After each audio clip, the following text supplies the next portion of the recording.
This is the first of a series of lectures for Political Science 101, Principles of Political Science. And today we'll be talking about Sam Huntington's book, Political Order in Changing Societies. Now, as a caveat, Huntington's book is no easy read. In part, it's because of the examples that he gives to illustrate the various parts of his theory. These examples tend to be wide and varied, and I think it's often easy for students to get lost in the examples and not necessarily see the connection between those examples and the theory. So, if you will, imagine a line, and at the very far left end of that line is a very traditional society, one that basically family or has a dictator or a tribal leader. And then at the far right end are democracies or developed nations, Western Europe, United States. And for Huntington, he's asking a fundamental question. How do you make it from a traditional society to a modern society? How do you keep political order when the society is changing? Because order and change go hand in hand, and it's a very delicate balance between the two. So his question, what he's really trying to answer, is how do we make that journey? Now, to make it a little bit clearer, if you look at that line again, there's really, and break that line up into four distinct quarters, it's helpful to think about it in those terms because in that first quarter, you have a nation or a society beginning to move away from traditional sort of beliefs and traditional structures. And in the very last quarter, you have sort of that final thrust towards a modern society.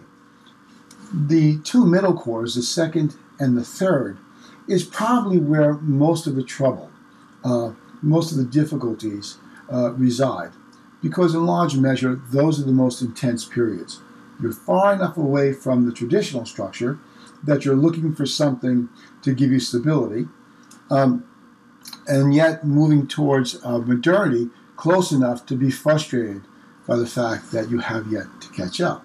Now, keep one other thing in mind, that there is no point of arrival for modernity. In that far right end, it is not as if you reach a modern state and you stop. What is modern keeps moving out across the horizon. So you're always chasing that. So the United States, pretty modern society, can't sit here and just say we've reached the point of modernity, we're done. Because the world will keep moving forward, and what was once modern will be left behind for the new modernity. So this creates an interesting and special problem for those nations that are still trying to catch up. As they move at whatever speed they can afford to move in terms of stability, the place of arrival, the modern society, is moving further and further away from them. So that means to catch up, they need to move faster and faster. The society needs to modernize faster and faster. So they don't have the luxury of the 187 years that England had to modernize, or the 100 plus years the United States had to modernize. These states now have to move so much quicker that their people will become more stressed out. It's what I call the societal bends, moving too quickly and not being able to adjust. And that's really a problem. You need to move and catch up, but not to the point where you destroy the structure. All we'll often see is a snapback. That is to say, they're being pushed so fast to people by, let's say, the leadership, that it becomes almost too much to bear. And then people want to go back to a simpler time. They want not to feel so stressed out, if you will. And that's where you see some some backlash against the movement forward, a return to the good old days, or revolution. And we'll talk about each of those. So the struggle that the undeveloped nations have trying to move forward is very intense. And once modern, to keep up and move forward, has its own challenges, not the least of which is making the assumption that the society as it moves forward from today's point of modernity that it's going to go in a certain direction, move in a certain way. And so the people of the states, the nations that are modern, their challenge is not to misstep, not to move in a direction that turns out not to be a direction that moves them down the road, but one that might take them in another direction that they would then have to recover from. So at the far right, as those nations try and modernize, they have a predictability problem. Where is this all going? Those nations that are coming, or societies that are moving along and towards modernity, in a sense that that's an easier process for them because they can see where modernity is and they can move towards it rather than not know where it is and have some sort of estimate or guess about where it's going to go. So each stage along the way carries with it its own challenges. All right, so for Huntington, what is he looking at? His theory is that you've got political institutions on one end and you've got social forces on the other. That those two things reside in every society. Because Huntington is not interested in comparing society A to society B. His question is more about what do these two societies have in common? What do we need to address? What are the particulars that are not unique to either, but sort of form the foundation of both? And so, moving aside the different types of societal structures, you can then get to what it is that is consistent between them. So you don't get lost in this comparison of that society to your own, but rather you look at the process itself. So towards these ends, he comes up with how we should analyze these various societies to measure where they are in this process and what kinds of issues they're going to have to address in order to move forward, whether it be from today's present point of modernity onward or from a traditional structure towards modernity. So there are several important particulars here. The first is that in order to make this move, which is, again, to keep political order when the society is changing, because stable movement is what's going to move you most readily towards the horizon and also cause the least amount of problems for the people. Remember, we form societies, we form nations because we are seeking a structure against which to thrust our needs, our desires, and also create structures, political institutions, that will protect us during this process. There is no need in forming a nation if you don't get something out of it. And what most folks want out of a nation when they form it is a structure that will serve and protect them as they move forward. That there's somehow greater safety in those numbers. So one of the things he looks at is this idea of consensus. That do people agree? Do they have a general agreement about particulars? Can they agree on what they should be doing? Can they agree about what's important? Can you get enough people that sort of come together so you have enough support for a particular idea or direction? And if the social forces, which are, again, just groups of people that have a common interest or common connection, it could be anything from a club or organization, as we would see today, to a tribe, some consensus around key ideas or processes so that we can form a bond one with the other. Now, these social forces are not necessarily distinct. That is to say, you don't have someone that's part of social force A, but not part of social force B. As an example, the overlapping is very important. And as an example, you could have someone today in America that belongs to perhaps, the fire department, but is also, a business person. And so you've got the interests of the business person and the fire department residing in one individual. And you'll see why this is so important later on. So social forces are not necessarily distinct categories, but they are a myriad of categories that there's a great deal of overlapping with. So consensus, then, is key. You need to have a group of people that when they come together have some general understanding about what matters, what's really important. The second thing you have to develop, or that we want to see in order to know that the society can modernize or move forward and remain stable, the second thing is a sense of community. And what we mean by community here is belonging to something larger than oneself.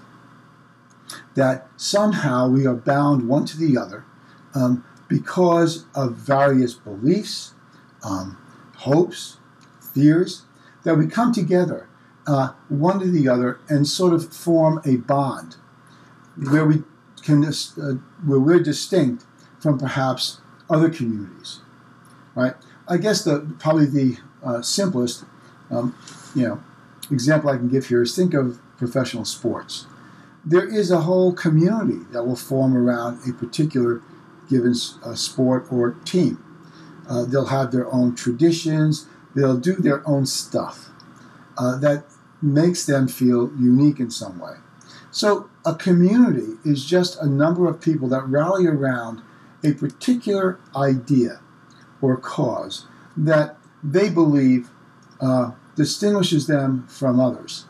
So community is very important because they're a support group as you move forward.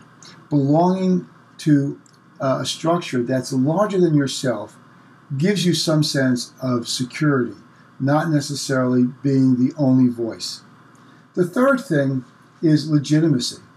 What Huntington is really talking about here is that on the political institution side, you have to be able to rule and structure things, but you can't do that unless the people, the social forces, see you and your organization as legitimate.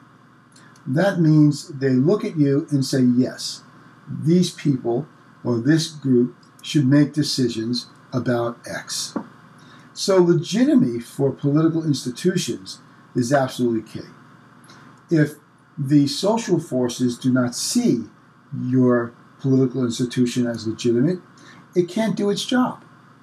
It no longer serves the greater needs of the people. The next is organization. Now, this is key because unless with all the good intent of the social forces and all of the strengths of political institutions, if this endeavor is not organized in some fashion, and if the institutions, political institutions, are not organized to deal with the stresses that are going to be placed on them by the social forces, and if the social forces themselves can't coalesce around ideas. I guess probably the best example of that today would probably be the Occupy movement, where basically there was really no organization. There was no leadership. There was no sense of community other than this vague idea in the disparity of wealth in the country. So organization is very, very important, although people tend to rail against that almost in the first instance, that somehow the things that are organized in a certain way embody some level of corruption and the like. So during the Occupy movement, you had people that came forward and said, well, I'm not the leader. There is no leader. There is no particular agenda other than to address a particular problem here. So organization is key. You cannot meet the demands of the social forces, and the social forces cannot create a structured and accessible demand unless there's organization. So as much as we may like to be free of all that, there's no escaping the need for it, because you can have effective political institutions that are disorganized, and you can have effective social forces if they're not organized. Why?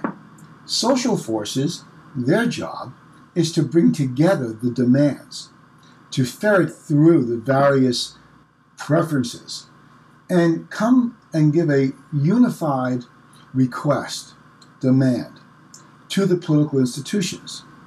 because the political institutions cannot act on a vague, inconsistent idea of what the people want. And for their part, the people need to know where to thrust their ambitions against. They need to know where to go, who to seek out, in order to have those demands heard. So organization is key here. Then we have effectiveness. Obviously, this idea of consensus and community, legitimacy and organization, that's all wonderful. But in the end, you have to be effective. That is to say, if the social forces are going to make demands on the political institutions, those institutions need to accomplish something. They need to be effective. Social forces, for their part, bring together all of these disparate ideas and form a particular that they're looking to be addressed. But they have to be effective in doing that. Right? It can't be just pieced together. And then finally, for Huntington, it's this idea of stability. That when all is said and done, if the society collapses, then regardless of consensus or community or legitimacy, organization, or effectiveness, if it can't remain stable, stay on its feet, it can't keep moving forward. The social forces and the political institutions, they depend upon each other to move forward. The one organizing demands, social forces, the other, political institutions, meeting those demands, shaping those demands, and effectively allowing the social forces what they need in order to move forward. Now, stop for a second and think about the rule of law, and think about how important it is, basically in all of these categories. The rule of law says basically the society and everyone else will follow certain rules, and that those rules will not be, violated haphazardly, that there's a structure in place for changing the rules, but there are rules. That is critical to this idea of consensus and community, legitimacy, organization, effectiveness. But the rule of law is most important to this idea of stability. If we know exactly what the challenge is, and we know the rules for meeting that challenge, then we can all cooperate one with the other in a way that's not going to destabilize the government or the people. Remember, we form governments because we believe that those governments will better serve us than if we had no government. People just don't form organizations, governments, nations, for no purpose. They do so because they believe, we believe, right, that we are better off in terms of our own survival, in terms of the quality of our own lives, by being part of something bigger than ourselves. But that thing, which we call a nation or a government, it has to remain strong and stable. That doesn't mean it's not going to have its problems. It doesn't mean that we're never going to have to change any aspect of that government. In fact, we most certainly will. Moving forward, there's no way to escape that. But ultimately, we're forming this nation because we believe that this is the best way to proceed. And then there are all kinds of structural questions we have to answer about how we go ahead and do that. But that's not necessarily what we're interested in looking at. For Huntington, he's interested in that road. Not necessarily how we go about fixing a particular problem. He's not comparing how one nation fixes problem A and how another nation fixes problem A. He's interested that there is a problem A. And what does it take for any society, regardless of its structure, to meet the challenges presented by A? That's the Huntington approach. Again, the only way to really be able to look at this process is to keep it divorced from any particular manifestation of that process. In other words, if we start comparing either nation to nation or government type to government type, we kind of, from Huntington's point of view, we kind of lose what's really important in the analysis, which is what does it take for a nation to remain stable enough so it can move forward and modernize. Now here again, you could question this. You could say, well, okay, all this focus on modernization, well, why is that even important? Why should we concern ourselves with being a modern nation or not? Well, if we believe that better quality of life, and we'll get to define that in a second, resides in a more modern society, then that's where we probably want to be. So what does a modern society bring that a traditional society does not? And why is it so important to us to move towards that modern society? Well, let's look at a few things. Modern societies tend to, for example, have more advanced sciences. That means medicines, it means structural things, technology. It means things that could improve the quality of our lives. Now, I don't want to get into an argument about, well, are we better off now that we have the internet than we were before we had the internet?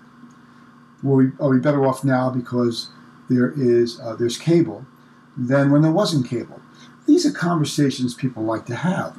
But at the end of the day, I think all of us would say, well, there's problems with the technology and how it's being used, whether it's being used to spy on the average American or the like. There's a benefit to having it. Think about how quickly we can get access to all kinds of information. You want to know how to fix something, you go on YouTube. There'll be any number of people explaining how you go about fixing that particular thing. So we can argue about whether it is a modern society is the place that we want to be. But I think in the end, you'd be very hard-pressed to explain why it is that the modern society isn't more beneficial than a traditional one. Now, there are some difficult things along the way. Take religion, for example. In a traditional society, religion or some belief system probably plays a much larger role than it might in a modern society. Now, when I say that, I don't mean people become less religious. What I mean is that the ability to separate those things, governance from faith, becomes more readily possible in a modern society, and that reduces conflict. You can't move forward. You can't have a good quality of life. You can't have peace unless you have an acceptance of each other. That is to say, you have to make allowances for people that differ in the way they see the world, or you're always in conflict. And if you're always in conflict, you can't have the kind of peace that's necessary to enjoy one's life. Then you'd simply be in the state of uncertainty. And this is not a place, uncertainty is not a place where we tend to prosper. We need that peace, that order, so that we can then figure out where we want to go next, and then try and move the nation in that direction. So for Huntington, again, he looks at the problem and isn't interested in comparing the nations, but comes to the general idea that, look, this road to modernization, which we believe is a better place to be for a host of reasons, that to get there, you really need to form a strong society around consensus, around community, around making certain things have legitimate authority and power so that things can get done. That you have to have some organizational structures in place. And that those organizational structures and those social forces, they need to be effective.